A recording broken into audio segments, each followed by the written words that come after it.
Sayyidina Umar bin Khattab radhiyallahu ta'ala anhu berkata, hasibu anfusakum qabla an tuhasab wa hazinu qabla an tuhazan.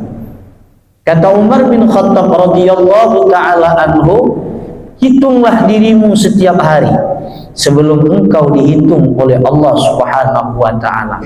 Berapa lama kita di masa lalu itu meninggalkan sholat? Bayar. Berapa lama di masa lalu kita pernah mengumpat orang? Segera minta maaf. Berapa lama harta yang kita makan dari hasil yang tidak jelas? Segera bertaubat kepada Allah subhanahu wa ta'ala. Introspeksilah diri sebelum Allah ta'ala yang menginterogasi kita, sebelum Allah ta'ala mengusut satu persatu yang ada pada diri kita. Maka Umar bin Khattab mengatakan salah satu amalan untuk masuk ke dalam surga tanpa hisab diantaranya adalah orang yang selalu mengintrospeksi diri. Salat aku hari ini kira-kira banyak khusyuknya apa banyak tidak khusyuknya? Salat aku kira-kira hari ini apakah ada komentar imam dalam salat atau tidak? Nah, itu yang perlu diperhatikan. Allahu Akbar. Bismillahirrahmanirrahim. Lama betul imam dalam hati. Imam lama betul.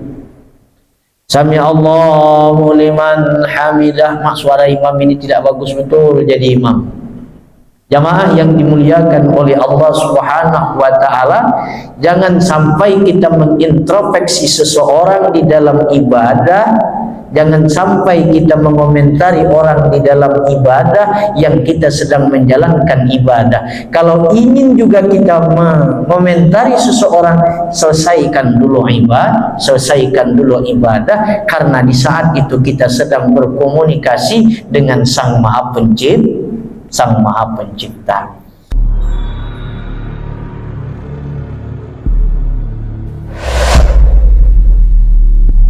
Assalamualaikum warahmatullahi wabarakatuh.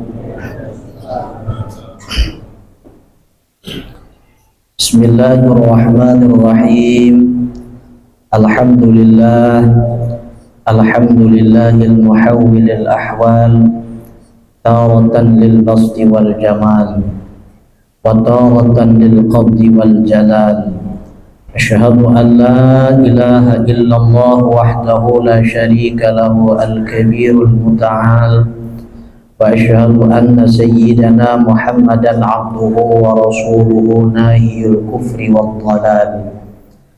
Allahumma salli wa sallim ala sayyidina Muhammad syamsil akmal wa ala alihi wa ashabihi wa zuriyatihi wa atba'ihi ila yaumil ajal, amma ba'd.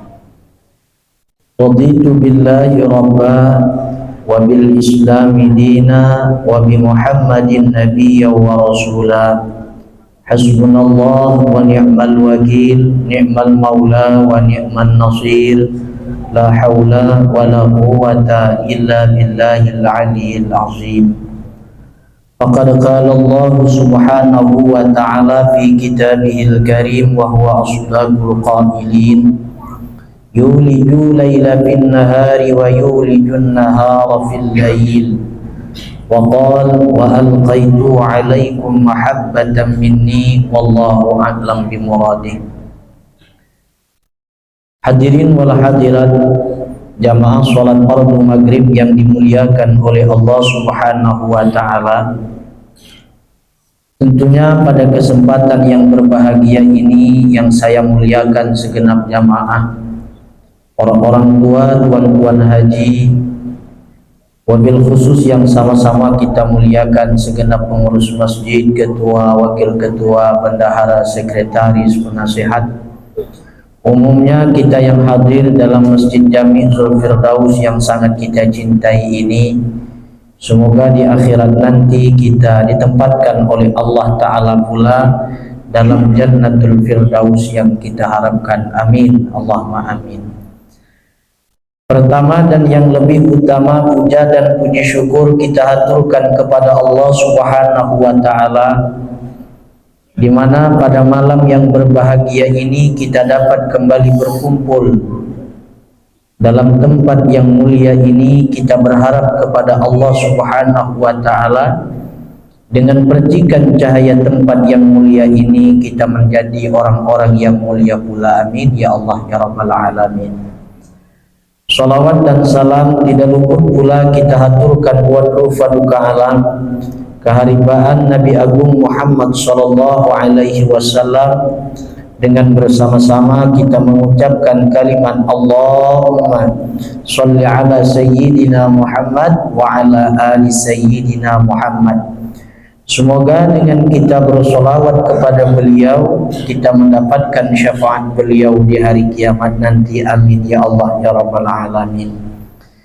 Jamaah orang-orang tua yang dimuliakan oleh Allah Subhanahu wa taala, di mana kita masih membicarakan hikmah yang ke-78, 79 sekaligus hikmah yang ke-80, yang isi daripada hikmah tersebut adalah basataka kaila yubdika ma'al qabdi wa qabadaka kaila yudrikaka ma'al basti wa akhrajaka minhuma kaila takunu li syai'in dunahu.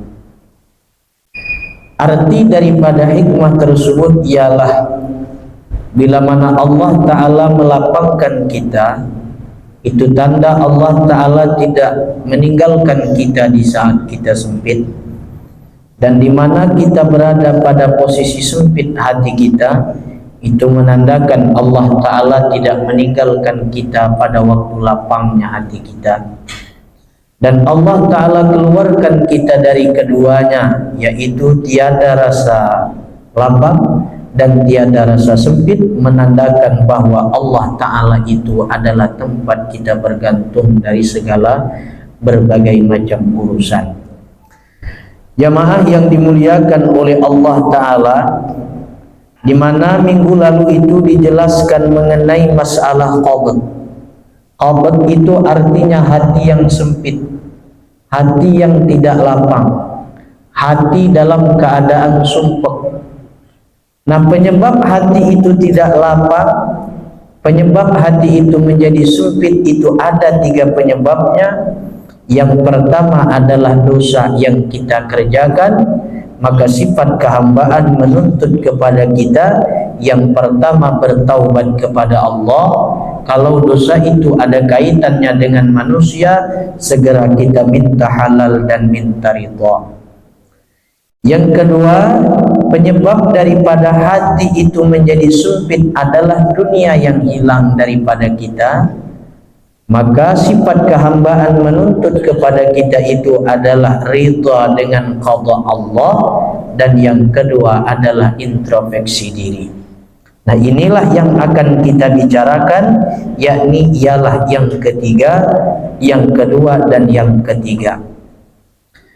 Salah satu penyebab hati kita ini menjadi sempit, penyebabnya hati kita ini merasa tidak tenang, di mana kita dihimpit satu masalah dunia, yang misalnya adalah dunia yang pergi meninggalkan kita, di mana kita telah berusaha mengumpulkan dunia, lalu dia pergi meninggalkan kita. Kita telah berdagang, berusaha, lama-lama berdagangnya kita itu jadi bangkrut. Itu bisa menjadi sumpek hati kita, bisa menjadi sempit hati kita. Ada masalah, berbagai macam masalah yang menimpa kita, lalu hati kita menjadi sempit, hati kita menjadi risau. Penyakit yang tiada hilangnya di badan kita, hati kita menjadi sempit dan risau.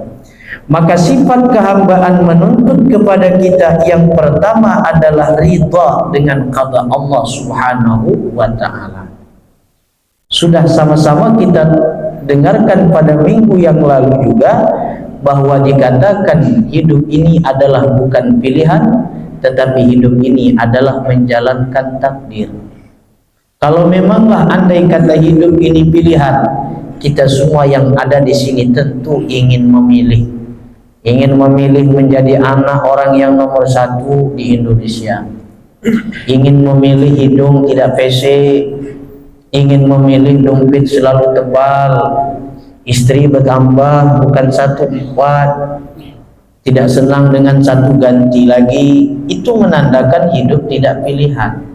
Tapi hidup adalah menjalankan takdir Allah Subhanahu wa taala.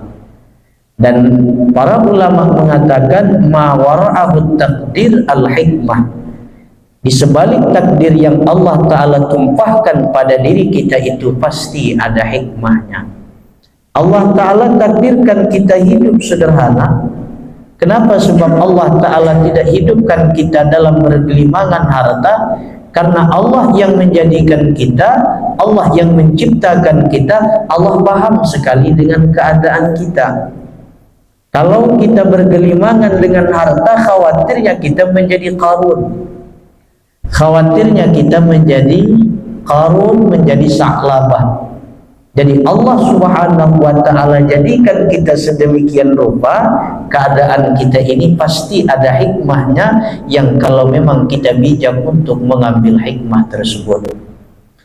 Hadirin muhibbin yang dimuliakan oleh Allah Subhanahu wa taala, kenapa pangkat kita segini begini aja keadaan kita? Mungkin kalau kita tinggi pangkat, sikap yang kita ambil seperti Fir'aun. Sifat yang kita ambil, sikap yang kita jadikan dalam suri tauladan kita mungkin adalah Namrud. Maka Allah jadikan kita ini pangkat yang seadanya aja. Sedangkan tidak berpangkat aja sombong, apalagi berpangkat. Jadi apa yang ditakdirkan oleh Allah Subhanahu wa taala itu pasti ada hikmahnya, dan wajib ketentuan takdir itu kita jalankan sampai ajal memisahkan kita. Jamaah yang dimuliakan oleh Allah Ta'ala, kita pun duduk di dalam majelis ilmu ini walau melalui daripada rencana kita dari rumah bahwa untuk hadir di majelis ilmu, bahwa kita untuk mendengarkan kajian rutin setiap malam Rabu, tapi kehadiran kita di tempat ini juga adalah ditakdirkan oleh Allah. Coba kalau misalkan kita berada di rumah, entah kita berkelahi dengan istri kita, entah rumah kita terbakar, entah kita dikejar orang, Allah kumpulkan kita di dalam ini tempat. Jadi sebalik takdir yang Allah curahkan atas diri kita, pasti di situ ada hikmahnya. Bila kita ingin mencoba lari daripada takdir Allah Subhanahu wa taala, maka tanda orang tersebut adalah orang yang tidak kenal dengan Allah, dan orang yang ingin mencari dari Allah Ta'ala takdir lain, itu adalah orang yang tidak ridha. Kata Allah Ta'ala, lari engkau dari kolong langitku dan pergi tinggalkan bumi yang telah aku ciptakan. Di mana kita mau lari? Lari ke Mekah, Mekah punya Allah. Lari ke Jepang aja Pak Ustaz, Jepang punya Allah Ta'ala juga. Kami lari ke Palestina aja, jangan sibuk berperang tengah sini.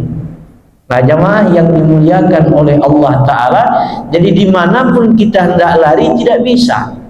Intinya adalah kita jalani takdir, jangan pernah kita sesali takdir yang pernah Allah tumpahkan atas diri kita. Sikap kita adalah ridha dengan ketentuan Allah Subhanahu wa Ta'ala. Yang kedua adalah introspeksi diri. Introspeksi diri. Sayyidina Umar bin Khattab radhiyallahu taala anhu berkata, hasibu anfusakum qabla an tuhasab wa hazinu qabla an tuhazan. Kata Umar bin Khattab radhiyallahu taala anhu, hitunglah dirimu setiap hari sebelum engkau dihitung oleh Allah Subhanahu wa taala. Berapa lama kita di masa lalu itu meninggalkan sholat? Bayar. Berapa lama di masa lalu kita pernah mengumpat orang? Segera minta maaf. Berapa lama harta yang kita makan dari hasil yang tidak jelas? Segera bertaubat kepada Allah Subhanahu wa ta'ala. Introspeksilah diri sebelum Allah Ta'ala yang menginterogasi kita, sebelum Allah Ta'ala mengusut satu persatu yang ada pada diri kita.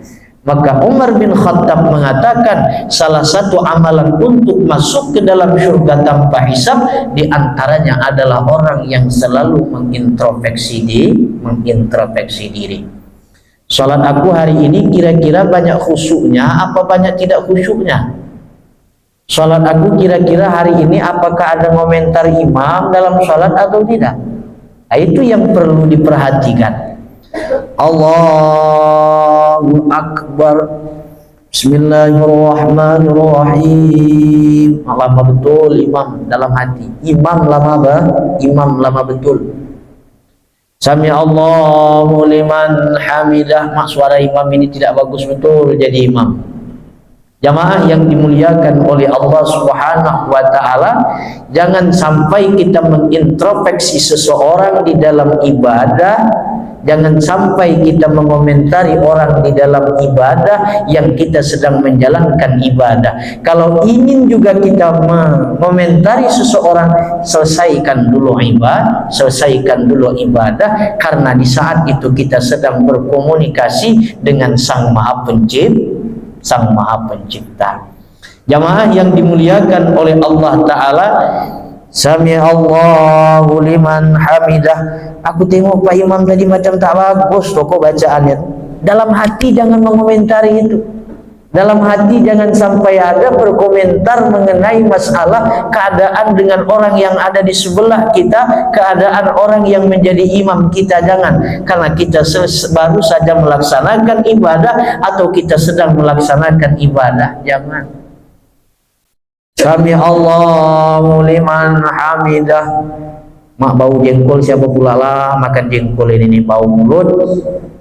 Jamaah yang dimuliakan oleh Allah Subhanahu wa ta'ala, kalaupun hendak mengomentari orang yang ada di sebelah kita, selesai dulu sholat, baru bawa di kedai kopi, kasih rokok sempurna nih Pak, rokok sempurna untuk Bapak, ini kopi aku gratiskan, beri nasihat, jangan sampai dia merasa dinasihati, dan beri nasihat, jangan sampai kita merasa bahwa kita berahli di dalam menasihati.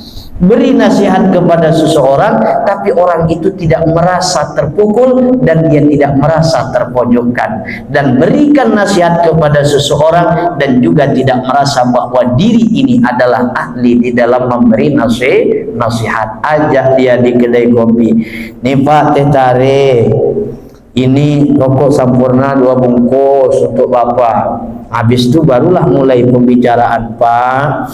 Nanti kalau datang ke masjid, sholat subuh, biar supaya agak bagus sedikit, masjid kita nyaman, itu pakai wangi-wangian. Nah, Bapak ini paham, Pak?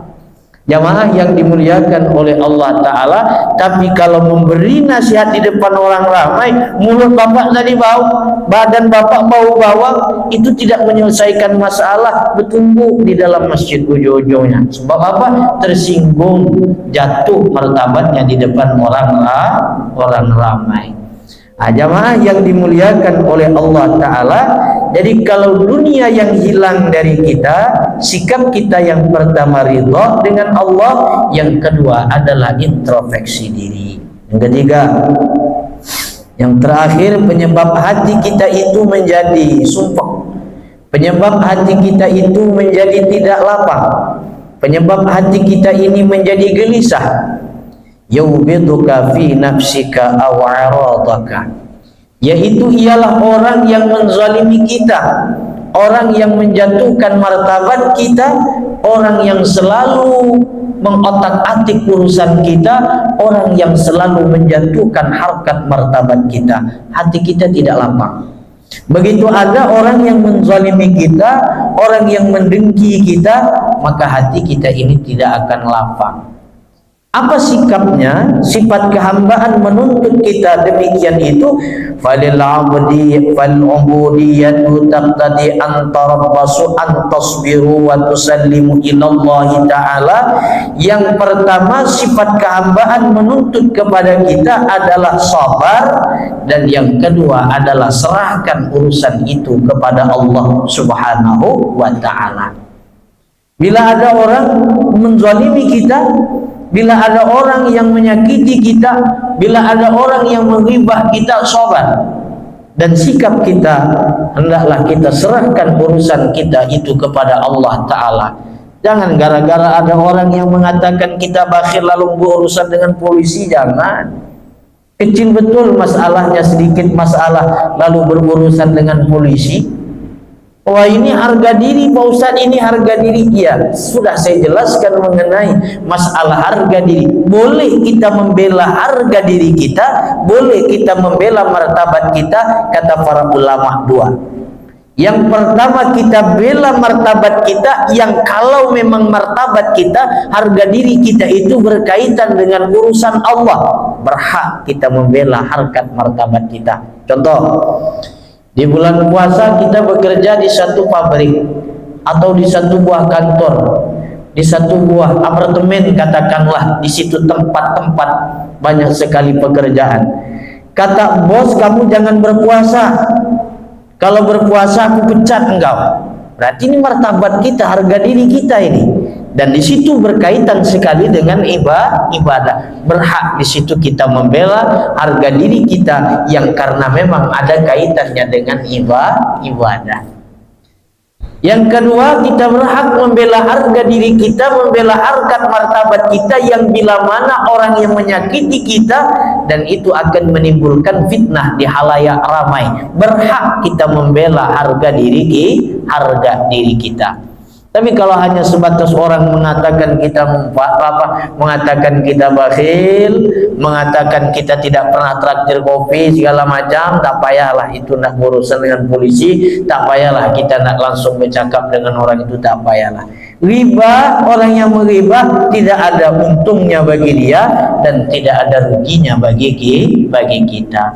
Jamaah yang dimuliakan oleh Allah Ta'ala, jadi yang ketiga adalah sempitnya hati itu disebabkan orang yang marah dengan kita atau ada orang yang menzalimi kita, yang menjatuhkan martabat kita. Maka sifat kehambaan yang harus kita jalankan, yang pertama adalah sabar, dan yang kedua serahkan itu urusan kepada Allah Subhanahu wa Ta'ala. Jamaah orang-orang tua yang dimuliakan oleh Allah Subhanahu wa Ta'ala, itu penyebab daripada hati menjadi sempit. Yang pertama dosa yang dilakukan, yang kedua dunia hilang pergi meninggalkan kita, yang ketiga adalah orang yang menzalimi kita. Ada sebabnya. Sekarang yang terakhir adalah tidak ada sebab. Tidak ada sebab sama sekali.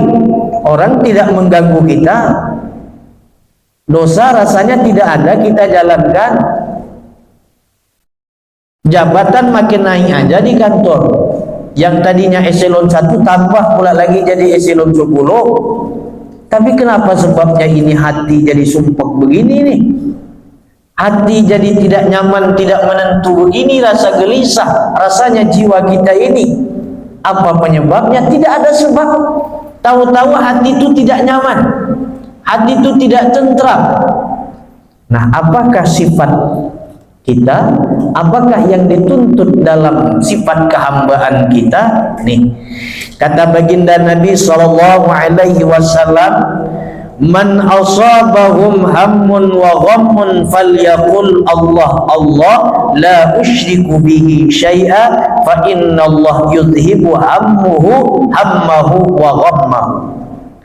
Kata Nabi SAW, bila mana kita mengalami kebingungan, bila mana kita mengalami suatu buah keadaan yang tidak nyaman rasanya, yang tidak enak rasanya, sempit rasanya batin kita, sempit rasanya hati kita, sumpek rasanya jiwa kita, tidak ada sebab.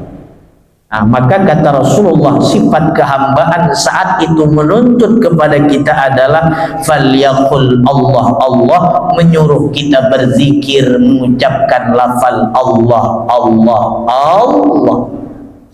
Bila mana kita mengalami sempitnya jiwa, sempitnya hati, dengan tanpa ada sebab, dengan tanpa ada alasan. Harta banyak, bini malah nak nambah lagi rencananya satu lagi kan? Tidak ada, tapi hati ini kenapa jadi sempit nih? Orang semuanya hormat dengan kita, di kantor orang manggil kita jenderal, tapi kenapa balik ke rumah hati ini jadi risau? Hati ini tidak tenang, gelisah senantiasa. Kata Rasulullah Sallallahu Alaihi Wasallam, di saat itu sifat kehambaan menuntut kita, menyuruh kita adalah mengucapkan, menzikirkan lafaz Allah, Allah, Allah. Di mana menzikirkan itu?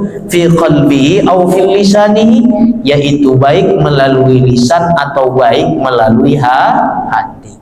Bentang sejadah, tafakur kepada Allah Ta'ala. Bila mengalami dengan keadaan itu, sembari ditelkukkan kepala kita ke arah kalbu jantung kita, dan kita berzikir di dalam hati kita, karena itulah yang dituntut oleh kehambaan atas diri kita. Jangan diabaikan. Bila hati merasa gelisah dengan tanpa ada sebab, maka di situ sifat kehambaan menuntut kepada kita adalah menyuruh kita berzikir dengan lafaz Allah, Allah, Allah. Bukan dengan la ilaha illallah, tapi dengan Allah, Allah, Allah, Allah. Jamaah yang dimuliakan oleh Allah Subhanahu wa taala, qala ba'duhum al-hikmatu fillahi ta'ala fa innahu hikmatun katsir.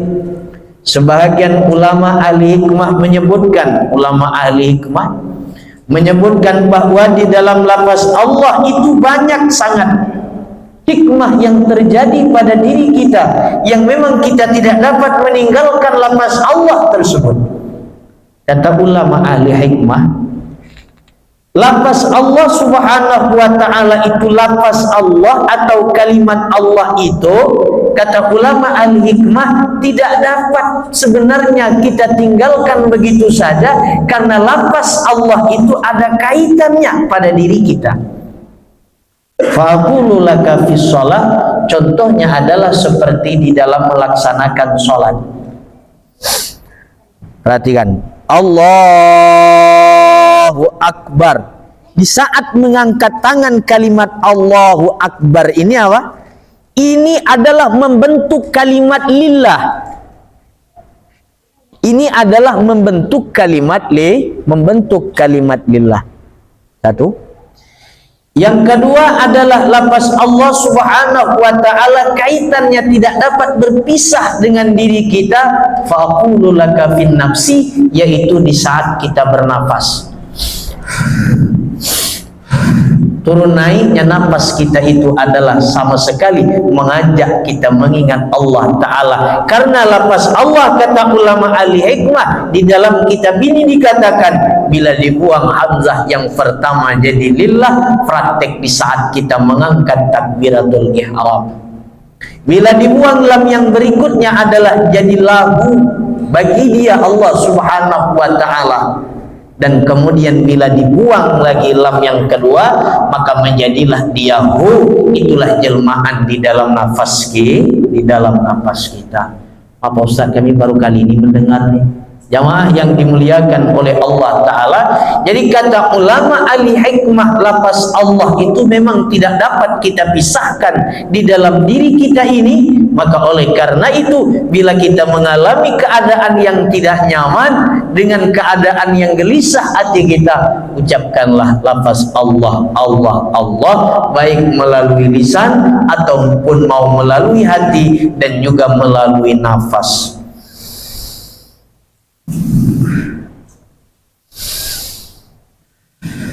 Jamaah yang dimuliakan oleh Allah Subhanahu wa ta'ala. Jadi oleh karena itu, bila kita mengalami jiwa yang dimana kita itu adalah di saat kita tidak tenang jiwa kita, batin kita rasa gelisah, batin kita rasa tidak nyaman, maka ketahuilah di saat itu sifat kehambaan menuntut kepada kita, yakni ialah menzikirkan lafaz Allah, Allah, Allah. Berapa kali? Sampai hilangnya rasa bosan itu, sampai hilangnya rasa sempit hati kita. Jamaah yang dimuliakan oleh Allah Subhanahu wa ta'ala, hikmah yang ke-78 ini ditutup dengan hikmah yang ke-79 dan 80. Al-'arifuna idza busitu akhwaqu minhum idza qubidu wa la yaqifu ala hududil adab fil qasdi illa qalil. Al-bastu ta'khudun nafsa ma'ahu wudhuha fi wujudil farah wal qabdu la hazza li nafsi fihi.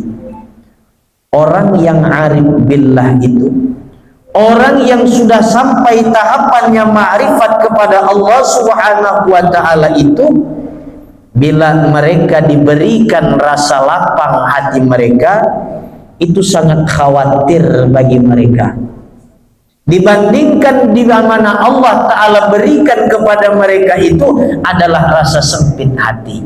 Kenapa demikian?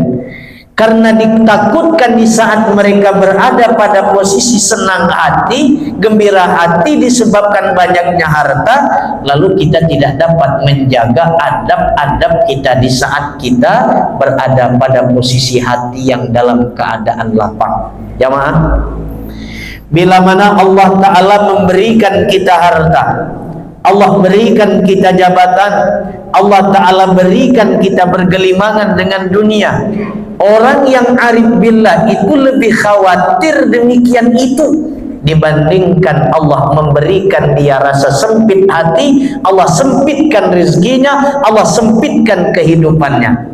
Kenapa sebabnya?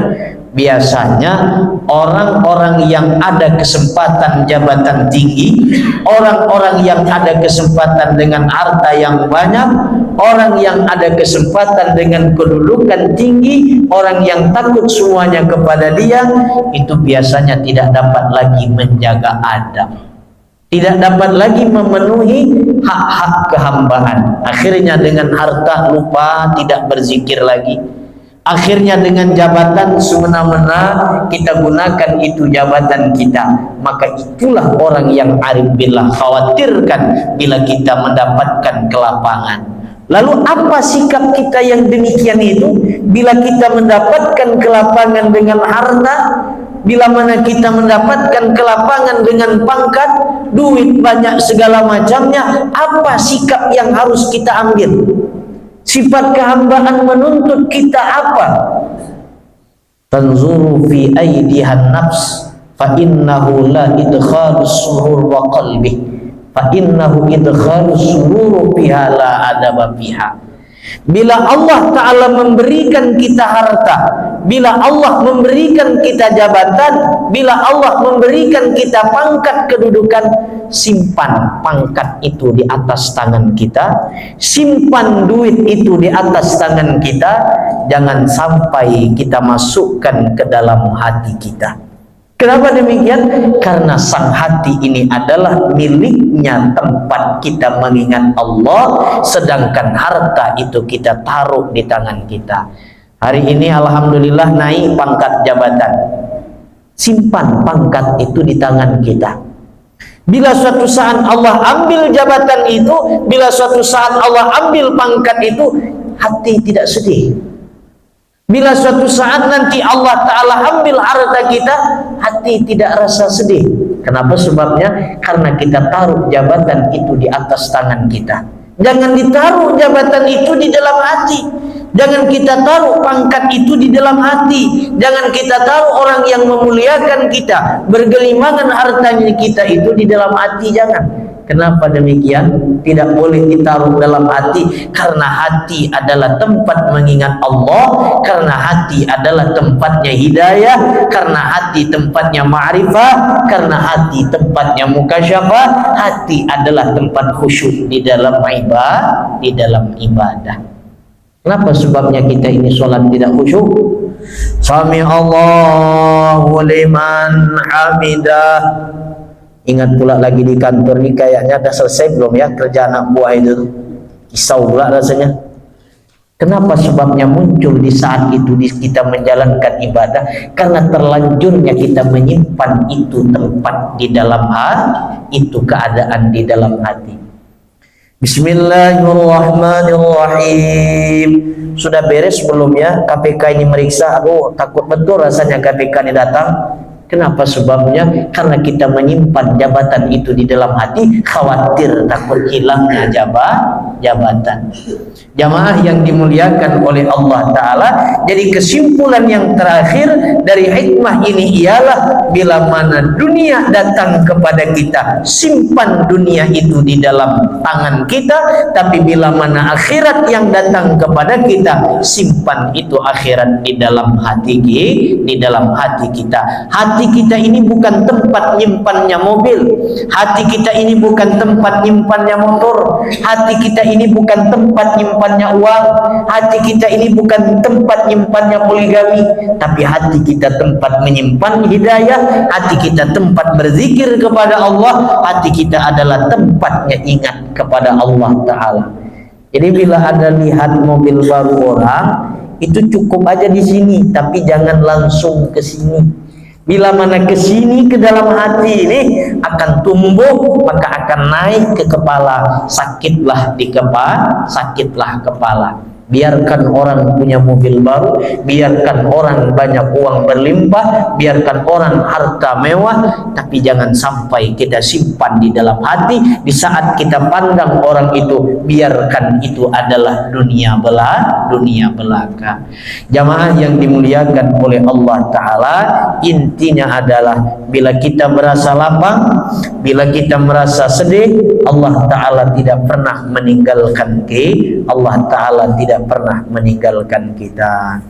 Sekarang kita tinggalkan hikmah yang ke-78. Sekarang kita masuki hikmah yang ke-81. Kita tinggalkan hikmah yang ke-78, 79, 80. Sekarang kita masuk hikmah yang ke-81. Masih ada waktunya, dikit aja. Qala al-muallif rahimahullahu ta'ala, rubama a'taka famana'aka wa rubama mana'aka fa'ataka. Kata pengarang, seringkali Allah Ta'ala memberimu, maka Allah Ta'ala mencegah akan kamu. Dan seringkali Allah Ta'ala mencegah akan kamu, pada hakikatnya Allah Ta'ala itu adalah memberi kamu. Kita ulangi lagi hikmahnya. Seringkali Allah Ta'ala itu memberi kita, pada hakikatnya Allah Ta'ala cegah kita. Dan seringkali Allah Ta'ala cegah kita, pada hakikatnya Allah Ta'ala memberi kita. Jabarannya adalah, rubama a'taka syai'an minad dunya wal ladzatiha wa mana'aka minat taufiqi li ta'atihi wa iqbali alaihi. Seringkali Allah Ta'ala memberikan akan kita ini sesuatu daripada dunia dan kelezatan-kelezatan dunia. Ada orang yang diberi oleh Allah Ta'ala dunia, ada harta berlimpah, duit banyak, jabatan naik, semua yang dia harapkan dari dunia ini semuanya terpenuhi dan tercapai. Wa mana'aka minat taufiqa li ta'ati wa iqbali, tapi Allah Ta'ala cegah dia untuk berbuat taat kepada Allah, untuk menghadap kepada Allah Subhanahu wa Ta'ala. Khawatir kita begini jamaah, di saat harta banyak, di saat orang hormat kepada kita, jabatan kita menjadi naik, orang semuanya kasih sembah kepada kita, khawatirnya nanti ini adalah menjadi suatu sebab terhambatnya kita berbuat taat kepada Allah, menjadi suatu sebab terhambatnya kita ini menghadap kepada Allah Ta'ala. Kenapa sebabnya? Karena lupa berbuat taat, terlalu banyak harta.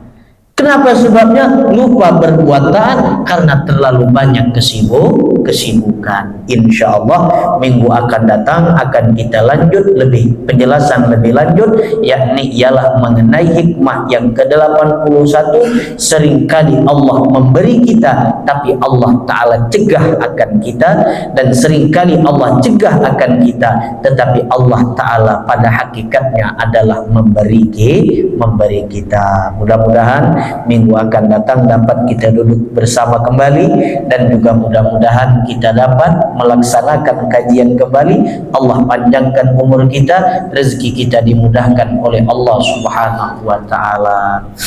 Karena di dalam diri saya ini juga ada namanya hak kemanusiaan. Hak kemanusiaan saya juga mau minum, juga mau merokok, segala macamnya lah. Jadi ada hak kemanusiaan. Ustaz, merokok haram, tidak cukup dalil. Kalau mengharamkan rokok tidak cukup dalil. Bagi yang mengharamkan silakan, bagi yang memakruhkan silakan, bagi yang tidak merokok juga tidak jadi masalah.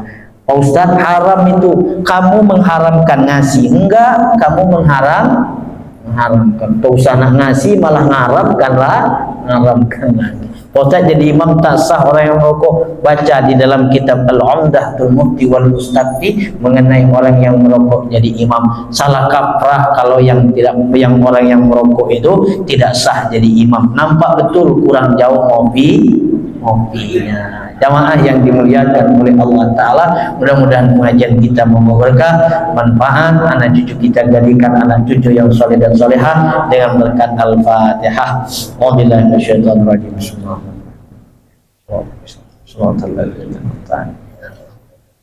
Ya Allah biha, ya Allah biha, ya Allah bi husnil khatimah.